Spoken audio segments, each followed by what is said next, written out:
So I'm working in the morning. I'm working tomorrow morning, and I just have to stay up and watch the KSI boxing card. And I'm gonna do a full review of the card. However, first of all, I'm gonna speak about KSI knocking out Faze Temper in the first round. You know, he was out, he was down, he had his eyes back in the back of his head, and then he was stood up. He tried getting back up, but then he thought to himself, "No, I can't. This is not today, not today." And he sat back down a little bit. I feel bad for Faze Temper. That's two knockouts he's seen now. The KSI one was definitely more devastating. He just caught him lovely, perfectly. As I said in my prediction, I think KSI is kind of just going to march forward and take him out, which he did. He looked more technical this time out, but still not great. But he did well. He did exactly what he said he was going to do. However, I want to say this. It was pretty easy to predict that happening, as you can temper against someone who's a bit of scared. Like, temper against someone who's scared, he's really good. Against Overt Flow, just down the pipe, got him, doesn't really count. Against King Kenny, it was just jab, then a left hand, jab, left hand, because King Kenny's afraid. He's such a scared fighter. The whole night on the broadcast, "I'm not afraid of anyone. If he wants to do it, I'll knock him out with just my jab." Shut up. You've never fucking hurt anybody with a jab. You rob people of victories. Like, genuinely, oh my god, shut up. So yeah, you know, I'm proud of KSI, happy for him. I was very happy when he actually did get the job done. It was very easy to predict, as Temper, obviously, when you're an elite boxer, you can use range. If you're not able to use your range, the height advantage becomes nothing, as we seen against El Brook and Faith, or the way, something like that. What's next for KSI? I think give him Joe Fournier. What is he again? Is he like 13-0 or something? 14-0 boxer. That's a good fight. Like a proper boxer. If Jake Paul fights Tommy Fury and KSI fights Fournier in like April, May, June, sometime like that, that sets up their fight lovely for maybe October, November. Because if KSI beats a 13-0 boxer and Jake Paul beats Tommy Fury, what is the point in KSI fighting anybody else? Because you're not going to get a level above Fournier without reaching Jake Paul. However, and I kind of am more understanding KSI's point on this now, little nights like these, after work, coming home, sitting, watching it all evening, with KSI in the main event, and thinking about where he came from, and like how he's just so massive now, and how he's just gotten a knockout and stuff. It's just like, in a year's time, when he's not going to be boxing anymore, there's not going to be an energy or a buzz like this again, because it's been done now. You know, it's been done.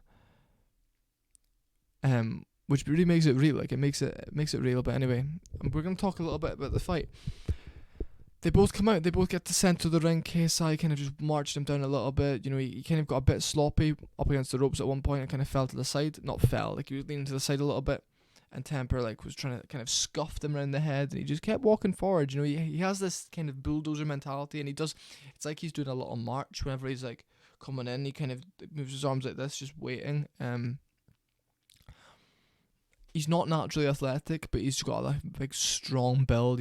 He is a tough guy without being a tough guy. Like, you know, he's just one of those guys who's got thicker skin a little bit. I feel bad for Temper. I feel so bad for Faze Temper, but I mean, it's what everybody knew was going to happen. Is this just what happens when you get like a bulldozer who's worked so hard and is so good under the pressure against a guy who's not stepping on 12 days notice because he was training for someone? However, it's kind of just thrown in there. What do you think would have happened? Do you think KSI would have destroyed Dylan Danis? I think so. I think KSI would have absolutely mauled Dylan Danis. However, Temper's an easier target to get to because he's got longer arms and he can just go like this and step back. And KSI comes over the top. But this sequence was a straight right to the chin into a left hand, which just sat him down. Like, obviously you can see he just put his feet into it. And it was explosive. He's a very explosive guy with cardio, which is really dangerous. However, when you're in those 8-round fights, the pace becomes different. So both guys are going to have to pace themselves a little bit whenever the rounds go up a wee bit. Dylan Danis, on the other hand, I don't know how defensively sound he would be. I feel like that would go a bit longer than the first round. I feel like Dylan Danis would just know how to grab him and know how to kind of sit back and just... He's a bit smaller, stockier guy, so it'd be harder to find his chin. I feel like with a tall guy that can't really use range, against a fast, explosive black man like KSI. It's just tough. It's just a tough ball game. It's a different type of ball game. But anyway, that's all I really have to say on the fight. Fantastic fight for as long as it lasted. Great atmosphere. Bigger arena next time. Wembley Stadium. KSI versus Jake Paul will be amazing. I'll definitely most likely go to that. But I just want to say, good nights of fights. I'm proud to be a fan. I'm proud to be buying the pay-per-view and watching it. I mean, the undercard was alright. I mean, I don't like the fact that a lot of them can't fight at all. And just as a person who trains and knows how tough it is, I don't like that. However, a good show. It's a good show, and it's worth the £11 plus the £7 to actually get dazn. It's a good show. I'm excited for the next one. However, I'm not excited for Fournier versus KSI. I just feel like he's not a star. Temper is like the Sidemen versus Faze rivalry. Temper, we've seen him in this spotlight. I just feel like he should fight someone more mainstream like Tommy Fury or fucking Idris. But KSI and Idris are best friends. I'll speak about his performance in a different video though that I might do tonight or tomorrow. Anyway, thanks very much everybody. Subscribe please, I'd really appreciate that. See you all soon.